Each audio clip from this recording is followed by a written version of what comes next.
Questions?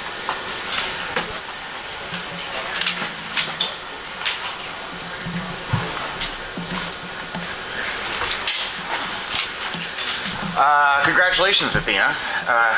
Nick Hausman from House of Wrestling.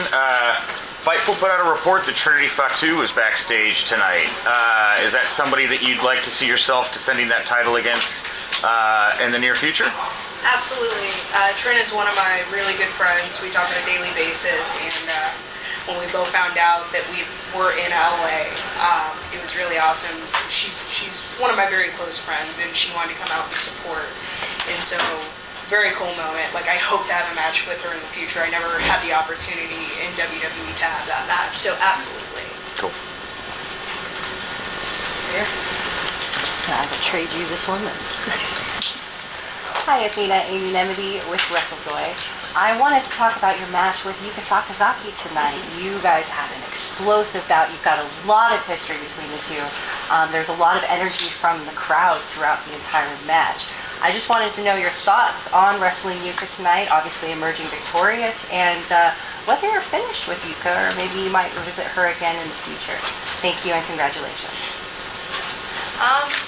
My match with Yuka was something I didn't think was going to happen. You know, she showed up this past week after my match with Amy, attacked me from behind.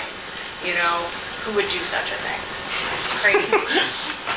But, you know, coming in here, I knew that I had a very tough week ahead of me, coming off having the flu, coming in, wrestling Amy, going and having a killer match with her, going into having a match with Yuka tonight. I mean, I felt a lot of pressure coming into that, but a lot of confidence as well, because I knew Yuka just wasn't going to be able to deliver.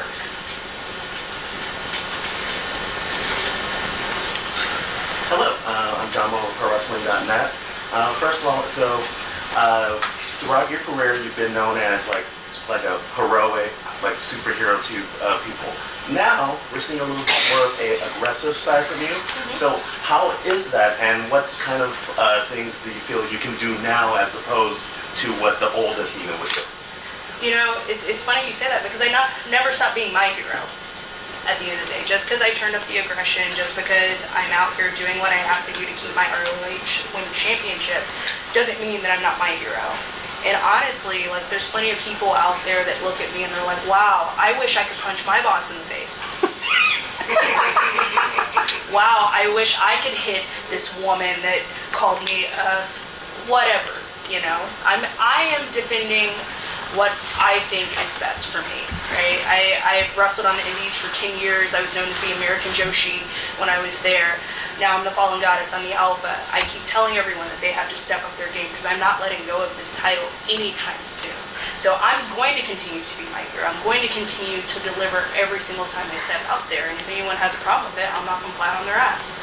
So, if I may, Champ, that brings me to our next big show, and of course, right before you came in, I mentioned Ring of Honor has a great history in the state of New York and around New York City, and we're going to be having a huge show, UBS Arena, right on that Queens, Long Island border there, and with the great history Ring of Honor has, and after your great match tonight and the great series of matches you've been having, you've been saying you wanted to be a great fighting champion, you have a great opportunity against somebody you wanted to have a match with, and somebody who picked up a great win, of course, just last night on Ring of Honor, and was very impressive, Miyu Yamashita.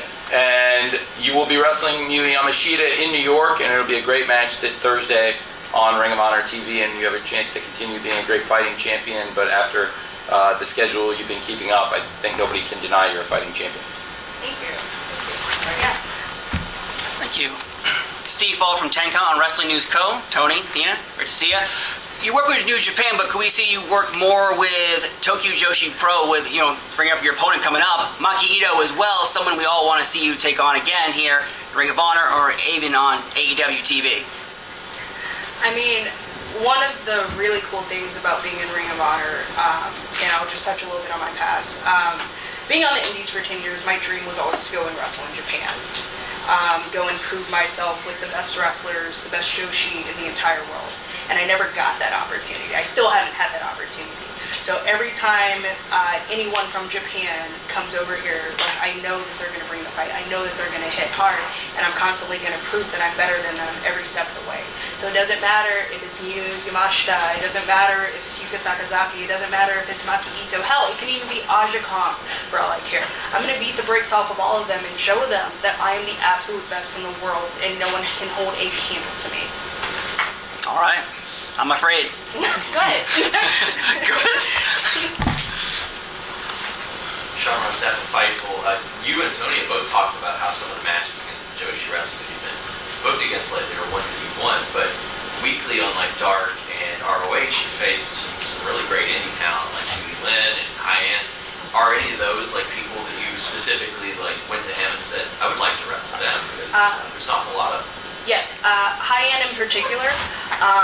High-End was trained by Booker T, and I was trained by Booker as well. It's something that we had trained together. We've known each other for a very long time, and it just kind of matched up when I saw her. I think after the Willow match, I went to TK. I was like, give me High-End tomorrow.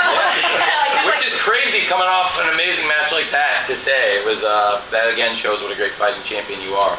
Yeah, I mean, like, Ring of Honor meant the world to me when I got the opportunity to work for them on the independent scene, and I know every person that comes through the door feels the exact same way.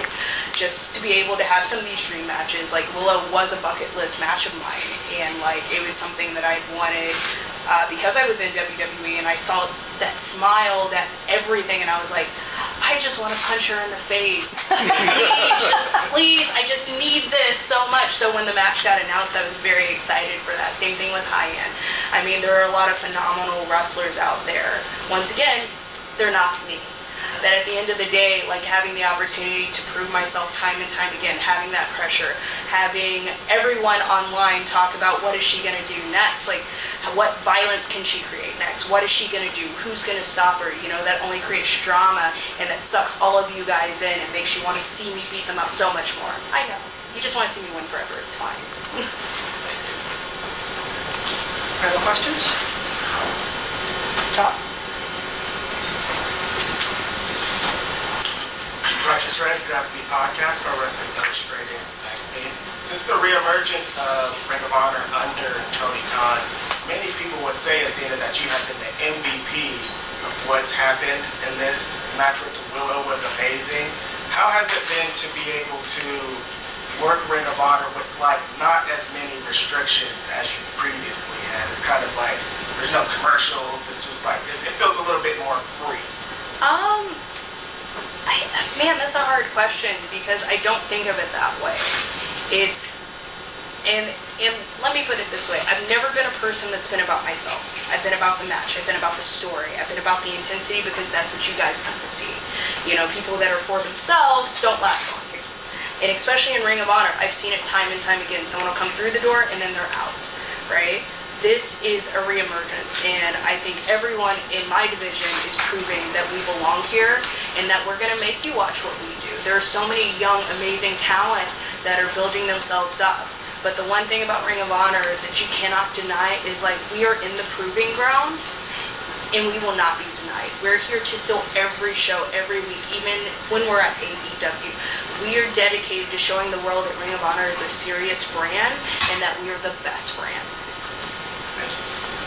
Questions?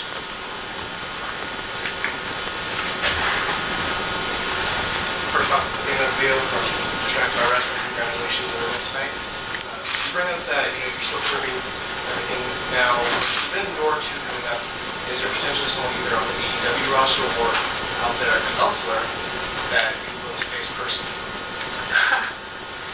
Well, I hear Jamie Hayter hits hard.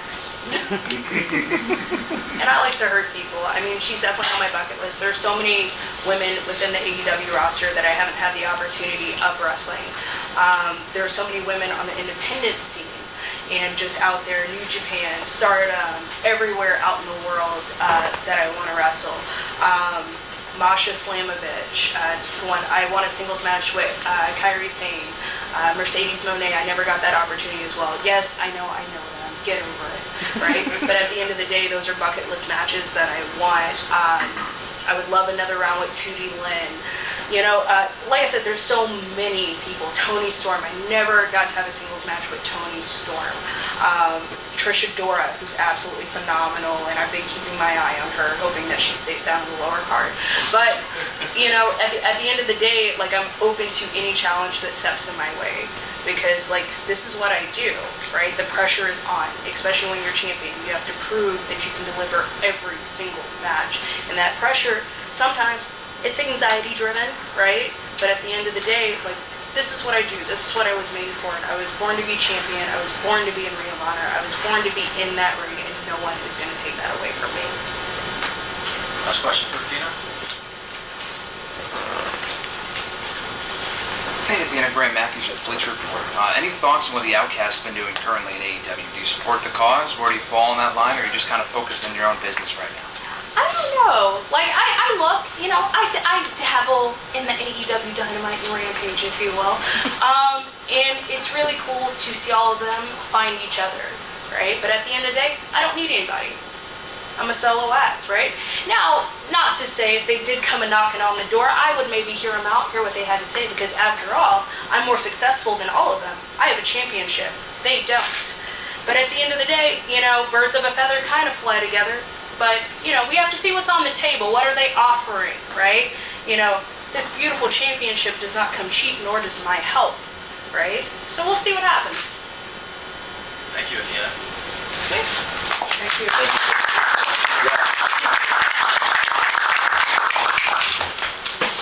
See the champ wrestling again on Thursday.